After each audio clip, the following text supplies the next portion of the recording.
श्री राधे राधे।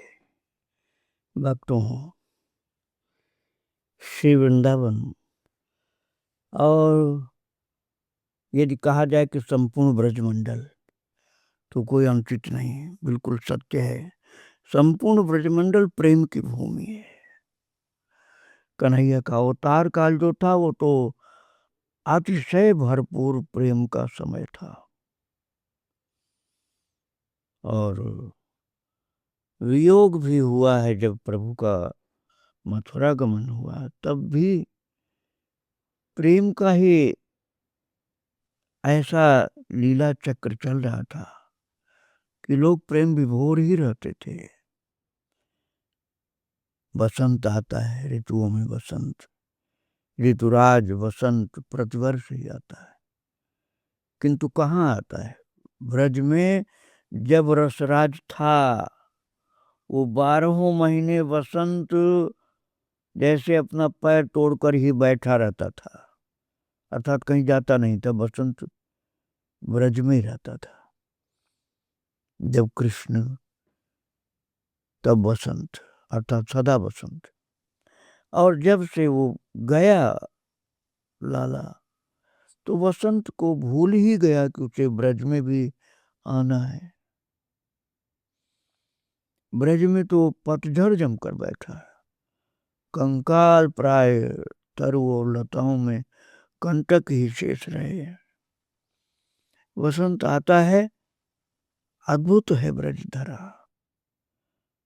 अतः यहाँ अद्भुत ढंग से वसंत आता है और जाता है। क्षण में वसंत, क्षण में प्रचंड ग्रीष्म, लहराती लताएं, झूमते तरु, गूंजती कोकिल की काकली कब किस क्षण प्रकट हो जाएगी और कब केवल निष्पत्र खेजड़ी करीर बबूल ही सर्वत्र दृष्टि पड़ेंगे, कोई कह नहीं सकता है।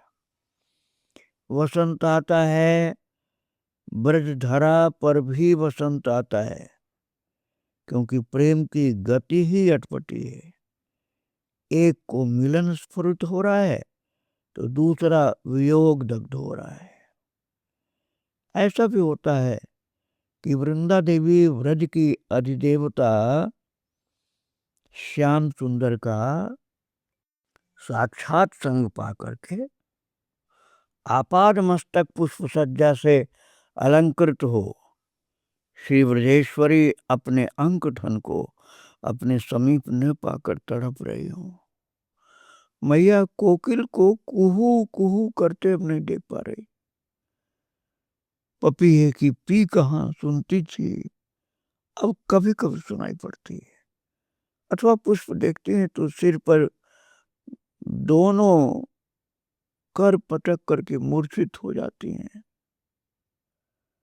कि अब ये पुष्प, अब ये कुहू कुहू, ये पी कहाँ, ये सब कृष्ण के बिना सब बेकार है। नीलमणि, बेटा नीलमणि, बचा लो गोकुल के अपने लोगों को। दिशाएं जल रही हैं, दावाग ने दौड़ा आ रहा है। प्रफुल्ल पलाश देख करके मैया चित्कार करती है, दोनों करों से नेत्र बंद करके बैठ जाती है, पुकारती रहती है, नेत्र बंद कर लो सब लोग, शीघ्र नेत्र बंद कर लो, जल जाने दो, सब भस्म हो जाने दो। उन्मादिनी का ठिकाना तो नहीं है। ऐसा लगता है जैसे पागल हो गई। कब कैसे भाव उठेंगे इसके मन में कुछ ठिकाना नहीं। क्रंदन करती कहेगी, हाय हम अभागों की रक्षा के लिए मेरा सुकुमार अग्नि पी गया था, उसे दूर ले जाओ, मत आने दो इधर, किसी के बचे रहने की कोई आवश्यकता नहीं है। जी मैं अपनी नीलमणि के लिए पालना सजाऊंगी, आप थोड़े किसले पुष्प ला दो मुझे।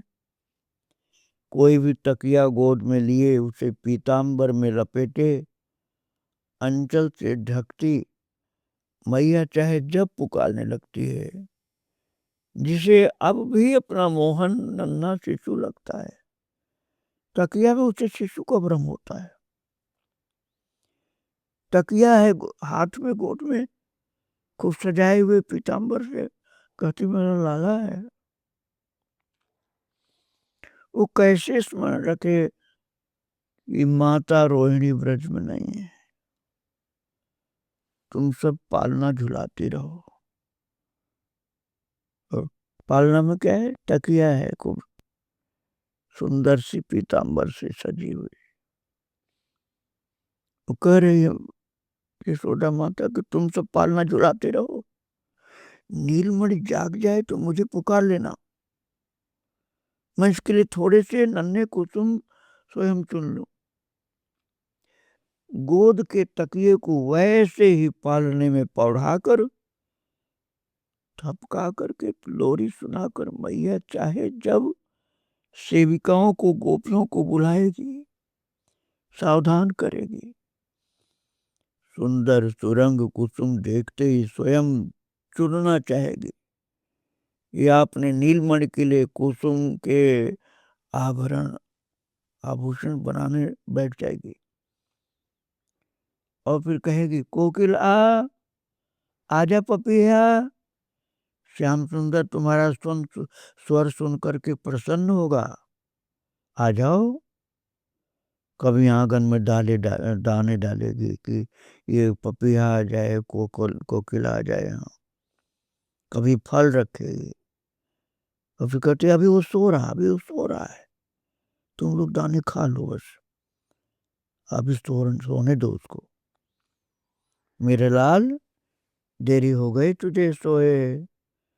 बहुत दारुण क्षण होता है जब मैया स्तनपान कराने को व्यग्र होती है। उस समय तो फिर गोपियां धीरे से बोलती मैया ये तो आपका तकिया है, स्तनपान नहीं करेगा ये। अनेक बार गोपियां ब्रजेश्वर नंद बाबा सेविकाएं बाध्य होती हैं ये बतलाने के लिए, क्योंकि मैया तो दूध पिलाना चाहती है, दूध तकिया तो पी नहीं सकती, तो बताना पड़ता है कि दूध नहीं पी पाएगी, तकिया है। जहां तक व्यवस्था ही न हो, कोई ये कहना नहीं चाहता था, कोई नहीं बोलता कि ये तकिया है, लेकिन जब दूध पिलाना चाहती तब बोलना पड़ता है। मैया भूल ही रहे, सबको इसी में भला लगता है, किंतु कभी स्थिति विवश करती है। इतने पर भी सेविकाएं बहुत बचाती हैं। आपके सुकुमार तो बड़े हो गए हैं, वे गोचारण करने जाते हैं, ये तकिया है मैया। मैया को विश्वास नहीं होता, वो धीरे से,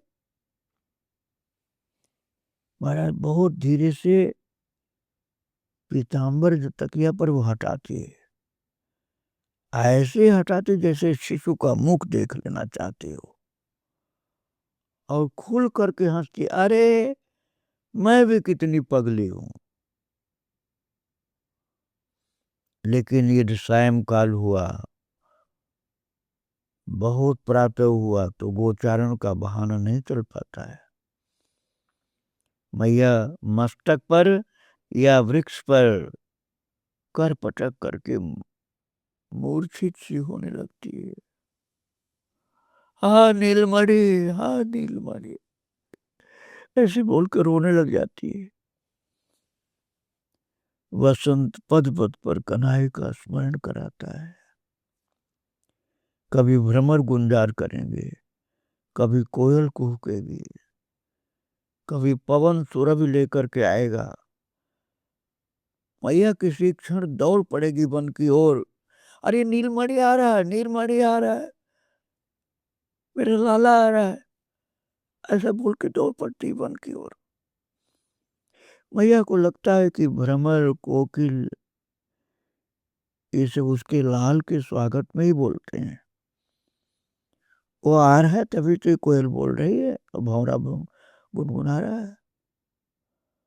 पवन शीतल सुरभित श्याम के आए बिना ही नहीं आ सकते। श्याम के आए बिना भला पवन कैसे शीतल सुरभित रूप से आएगी।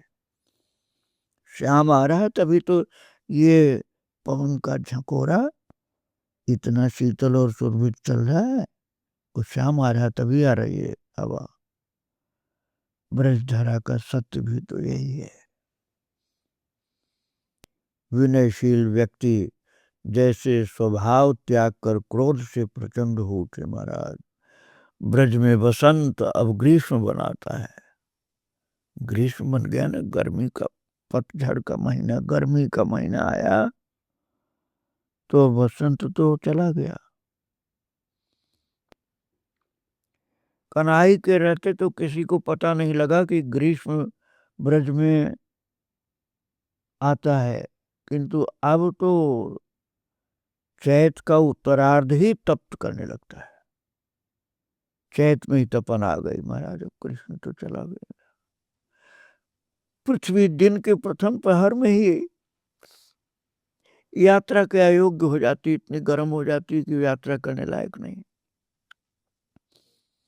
और सूर्य की प्रखर किरणें ऐसे विष वर्षा कर रहे हैं, ऐसी गर्म दाहक, और वायु झंझा बन करके सू सू करता चलता है, आग से जलाता है। और अब महाराज कृष्ण के बिना ये सब जैसे सताते हैं। बालकों को वन से लौटा लाओ।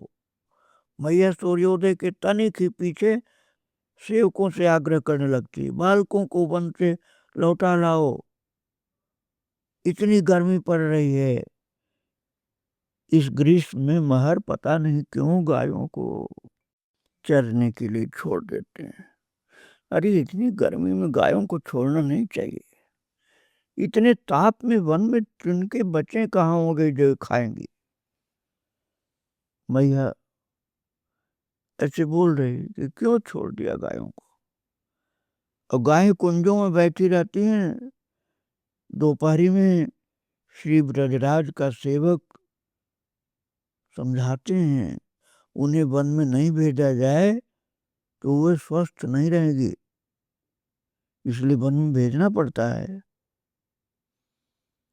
मैया को समझाते हैं कि वन में भेजना पड़ता है। गर्मी में बड़े गोपों को गोचारण के लिए जाना चाहिए। मैया का दूसरा आग्रह है, बालकों में समझ कितनी, वे धूप में दौड़ते फिरेंगे। पृथ्वी तप्त हो रही है, वायु कितनी उष्ण है। नीलमणि इतना चपल है कि वो क्या बालकों की बात मानेगा वो। अरे उसका सुकुमार शरीर इतनी विषम वायु लू कैसे सहन कर पाएगा, इतनी दाहक लू को कैसे सहन कर पाएगा। वन में ये सब कच्चे फल खाएंगे। और श्री कृष्णचंद्र तो मथुरा में महाराज। मैया बहुत हट करने लगती है, बहुत दुखी होती है। तब सेवकों को कहना पड़ता है कि कन्हैया तो मथुरा में है माँ, यहाँ नहीं है। हाँ, इस ग्रीष्म में वो नगर में है। मैया उन्माद में बोलने लगेगी, यदि मूर्छित न हो जाए तो बोलने लगेगी। नगर के लोग कभी नहीं समझ पाते कि पाषाण के स्फटिक के भवन ग्रीष्म तथा शीत दोनों में कष्टप्रद होते हैं। उसे वहां कुंज की छाया भी दुर्लभ हो गई है। रात्रि में भी वहां तो उष्ण वायु चलती होगी। मैं उसे रात्रि भर वेदन करती थी, तनिक वेदन शिथिल होता था तो वो जाग पड़ता था। मैया की चिंतन धारा अब किधर मुड़ पड़े, किस समय क्या चिंतन करने लगे, कुछ ठिकाना नहीं। देव की माता सही, किंतु उसे क्या पता कि उसका लाल तनिक भी उष्ण वायु सहन नहीं कर सकता है। और यशोदा माता तो बार बार यही रट रही है, गर्म हवा लू से नहीं सहन होगी। महाराज इस प्रकार से कृष्ण की क्षण क्षण याद करती रहती है माता। भक्तों, मन में प्रभु का चिंतन इस तरह बना रहता है कि कृष्ण के अलावा यशोदा माता को दूसरी कुछ बात याद ही नहीं आती है। चिंतन ही जीवन का सार है। ये एक प्रकार का ध्यान ही है भक्तों।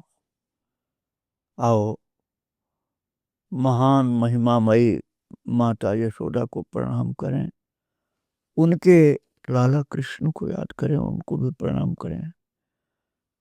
आज यहीं विराम दिया जा रहा, फिर आगे चर्चा की जाएगी। श्री राधे राधे, जय जय श्री राधे श्याम, जय जय श्री सीताराम।